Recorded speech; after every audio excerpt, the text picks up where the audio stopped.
If your pellet grill's on to make a meat, you might as well make a smoked scalloped potato. Let's go. I've always said, when you guys are cooking something on the pellet smoker, don't be scared to throw something on there as well, right? We get made fun of all the time. Oh, a pellet smoker is just an oven, right? An easy bake oven. Well, it kind of is, right? Set it and forget it. So we have a prime rib going on. I left this cage on here, and by the time we get ready, we're gonna be able to jump this temp up, and we're gonna make those potatoes. So let's get those started because, you know, your grill's already on. You want some fantastic sides to go with your protein, and this is one of them. Smoked scalloped potatoes, but we're gonna load it up, right? Bacon, cheese, jalapeno, a little green onion. I've got 5 washed potatoes here. I like the skins on. If you don't want to keep the skins on, you do you. However, I am going to just about 3 per. I know what you're thinking. Let me explain.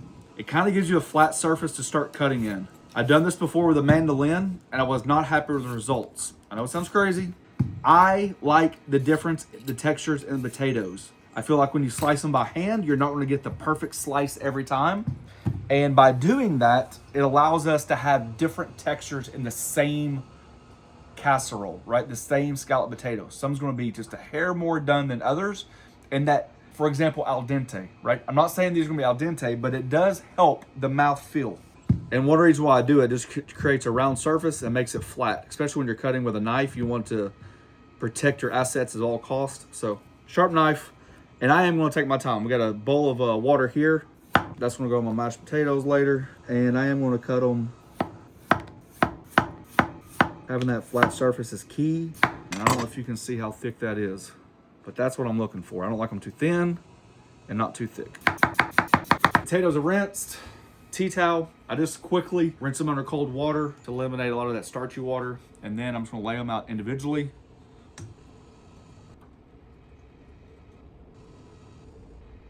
About half of it, fold it up, and just dry it off as much as possible.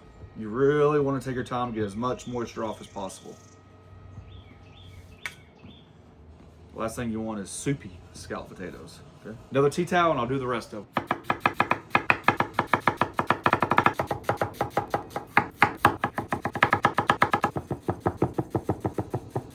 One block of cheese, another block of cheese. I'm going to grate both of them, and it's kind of like eyeball separated. Half's going to go into the roux, make a cheese sauce. The other half's going to sprinkle it on top, so we can have like some super cheesy scalloped potatoes. 2 tablespoons of butter, the jalapeno and onion. I'm not looking to add color. I'm just actually looking to sweat these down and be tender. A little bit of salt, about a teaspoon, and fresh cracked black pepper, about a half a teaspoon.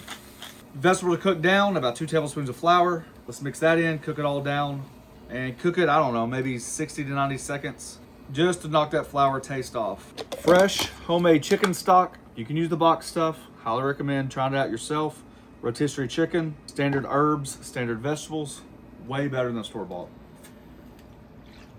About a cup of heavy cream. And we're gonna whisk this together, scraping that bottom off. Get that extra flour, the extra flavor from the jalapenos and onions. And we're just gonna make a little quick bechamel here. See that consistency? That's what I'm talking about. So let me show you really quick. You definitely want this on the thinner side, okay? Because, ooh, well, that's good. That homemade stock's worth it. Because let me taste it. Let me taste. When you add that cheese, it's going to help thicken it up, right? If it's too thick right now and you add the cheese. Ooh, ooh, boy, just with the jalapeno and onion. Yep. So like I said, just about half. I'm just looking enough to cover the top, right? So if it's a little bit more than half, it's not going to matter. And just work this cheese in here. Don't get your mix too hot. Just enough temp to melt that cheese. And this time of the year is the best time of the year to get your favorite casserole dishes out. I typically don't use these often, but this time of the year it seems like they come out more and more. Butter, and I'm just going to do a light greasing of the bottom. Alrighty, potatoes are super dry, as you can see, and we're just going to go in there and decorate these, or arrange them, however you want to call it, kind of like in a single layer here. And since I don't know how much space or how many we're going to have, then once I get the formation done, we can come back and start stacking more potatoes. And let me show you what I mean, right? So that's pretty much it. So we have tons of potatoes left, And let me show you what I mean, right? So your foundation is down, and then you just come back and just start adding more potatoes. You can like rearrange them a little bit taller, which is kind of like what I like. It's just hard to know when you start doing it how many you're gonna have. And just like that, you have yourself some beautifully arranged potatoes. Right? No muss, no fuss. All right, I got a piece of foil here. I do it quite often.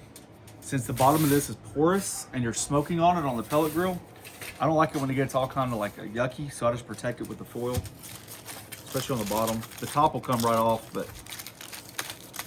And then we're just gonna pour this mixture right over top of the potatoes.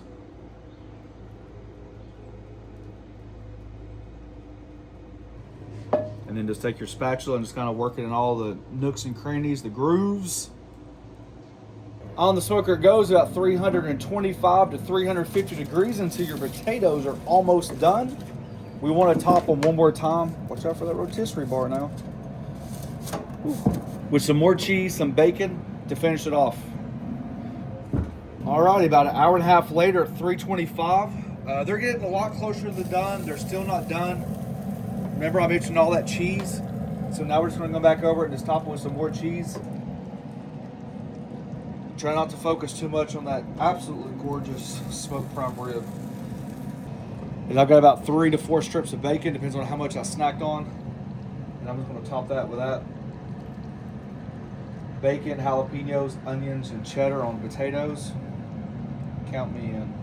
And just like that, our potatoes are done. It took honestly about 2 hours. I know it seems like a long time. You're only cooking at 325, right? You jack up that pellet smoker to 375.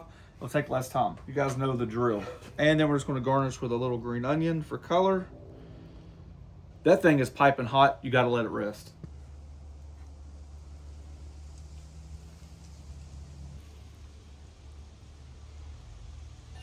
What is not to love? You got your cheese, you got your butter, you got your cream, you got your bacon, you got your spice from the jalapeno. It's like a loaded, look at that. That is a hog of a bite right there. Don't mind if I do.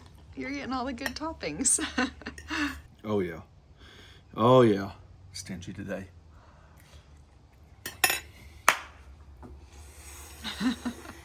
Still hot? It's been like 30 minutes. Smoky, creamy, still got some bite to it. Like I'm not talking about like hard bite. I'm talking about like, it's just not cooked to death. It's not cooked where everything tastes like a mashed potato. Or it tastes like perfect. It came out of a box. Yeah, I hate that. Huh? I hate when the potatoes taste like they came out of a box. You ain't gonna get, no. I would, if I could be brutally honest about anything, I think it lacks just a little bit of salt. I was worried about how much salt to put in there because of the cheese and the bacon, but I didn't add my spice that, which got a little jalapeno in it, salt, pepper, and garlic. See how the potatoes are done? Look at that. This, what you call fork tender. Let me have another bite. It's more like a baked potato texture, really. Yeah, this is good. Instead of like a fall apart because it's overcooked potato texture. And that's what I was talking about. When you cut them by your hand, you have the ability, I know it sounds crazy, but not really perfect. Even on a mandolin, you're not really great on it, but you really do get different textures. To me, that's what makes it all about. You know, like you got the cheese crust on top, you got the creaminess. Man, that's good.